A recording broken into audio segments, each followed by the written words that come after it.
Hey so welcome back to the back bench nursing classes.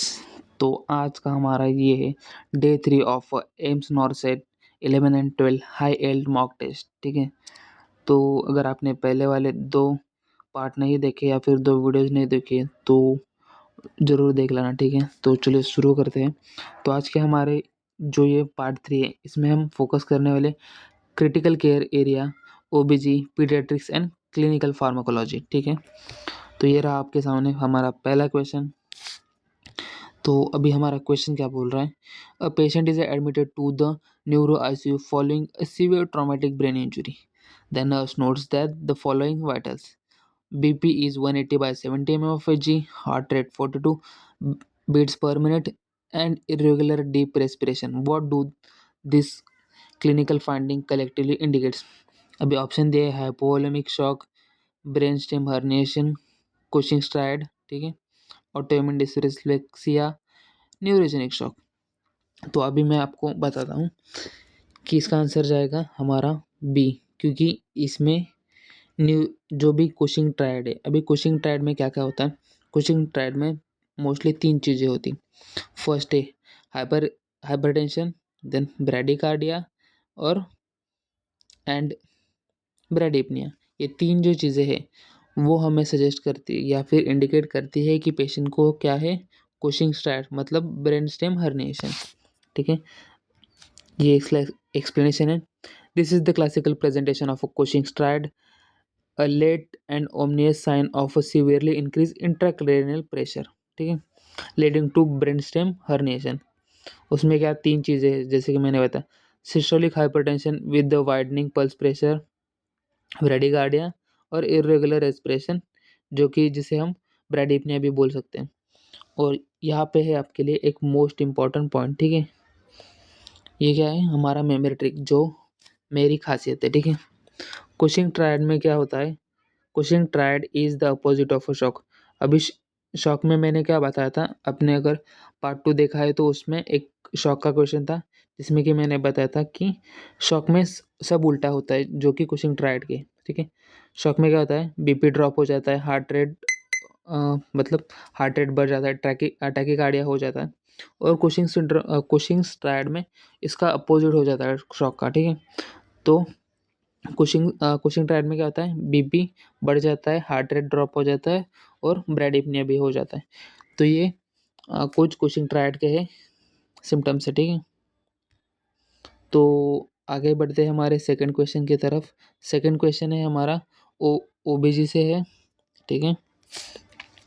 During the active phase of a labour the continuous fetal monitor shows abrupt variable deceleration in the fetal heart rate that forms a V or W shape independent of a uterine contraction. What is the priority nursing intervention? ठीक है। तो अभी इससे हमें क्या पता चल रहा है कि हम पेशेंट को कौन सा ट्रीटमेंट देंगे या फिर कौन सी हमारी नर्सिंग प्रायोरिटी रहेगी। तो ऑप्शन देखते: administer IV oxytocin immediately to speed up the labour. ठीक है। ऑप्शन बी है reposition the mother to a left lateral और नी चेस्ट पोजिशन। ये ठीक है। ये देखते हैं prepare for immediate emergency caesarean section. भाई ये क्यों करना है? इसकी तो ज़रूरत ही नहीं। Document the finding as a normal response to, अरे यार ये दिख नहीं रहा। ठीक है। ये ऑप्शन नहीं है। ठीक है। तो हमारा करेक्ट आंसर जाएगा reposition the mother to left lateral or knee chest position. अभी एक्सप्लेनेशन देखिए। Variable deceleration are caused by umbilical cord compression. अभी जिधर भी अम्बिलिकल कॉर्ड कंप्रेशन हो रहा है तो उधर हमें क्या करना रहता है? पेशेंट को रीपोजिशन करना रहता है। जो भी मदर है उसको रीपोजिशन करना है। या तो हम लेफ्ट लैटरल या फिर नी चेस्ट पोजिशन देते हैं। ठीक है। और जो हमारा हेड कंप्रेशन रहता है, हेड कंप्रेशन में जो कि हमारा रहता है अर्ली डिसेलेशन। अगर पेशेंट को अर्ली डिसेलरेशन हो रहा है तो हम उधर कुछ भी मैनेजमेंट नहीं करते। हम बस जो भी फाइंडिंग्स है उसको डॉक्यूमेंट करते हैं और जो भी हमारा फिजिशियन है उसको इन्फॉर्म कर देते हैं। ठीक है। और जो हमारा लेट डिसेलरेशन रहता है उसमें हम पेशेंट को ऑक्सीजन प्रोवाइड करते हैं। ठीक है। तो सेकंड ऑप्शन हो गया, सेकंड क्वेश्चन हो गया। ये है हमारा थर्ड क्वेश्चन साइकोफार्माकोलॉजी के अंडर से। ठीक है। A patient prescribed phenelzine for treatment resistant depression is brought to emergency room with severe pounding headache, stiff neck, a blood pressure of 210 by 120 mmHg. Which dietary item did the patient most likely consume?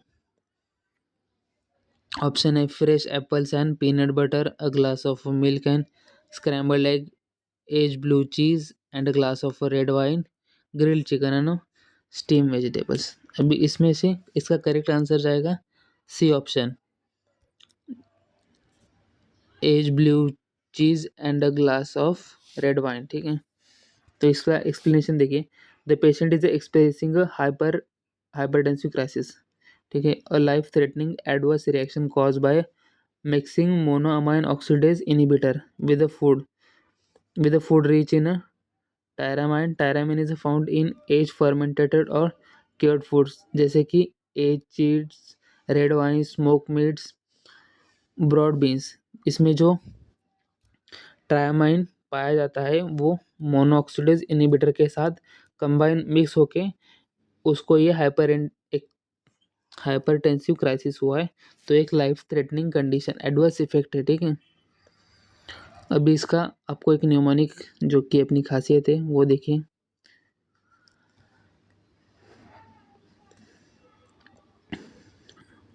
Monoamine oxidase inhibitor plus tyramine terrible tension, मतलब कि क्या, hypertension avoid the.